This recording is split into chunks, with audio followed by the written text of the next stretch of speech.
Friends, నేను ఏం మైదాకు చేసి పెట్టుకున్నానో చూడండి, ఎలా ఎర్రబడిందో చూడండి.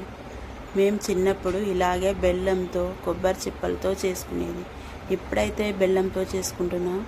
బెల్లాన్ని మంచిగా తురిమి ఒక డబ్బాలో వేసి దాని మధ్యలో ఒక గ్లాస్ పెట్టుకొని స్టవ్ మీద పెట్టి దానిపైన ఆవిరి పోకుండా ఒక గిన్నె పెట్టుకొని దాంట్లో నీళ్లు పోసుకోవాలి. ఆ నీళ్ళు వేడెక్కాక ఆవిరి పడుతుండే బెల్లం కరిగి అందులో పడుతుంది కదా, అదే మన గోరింటాకు.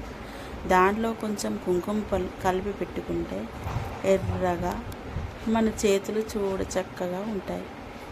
మేమైతే అదే మైదాకు చేసి పెట్టుకుంటే వాళ్ళం ఇప్పటికీ. మా పెళ్ళికి కూడా అదే మైదాకు.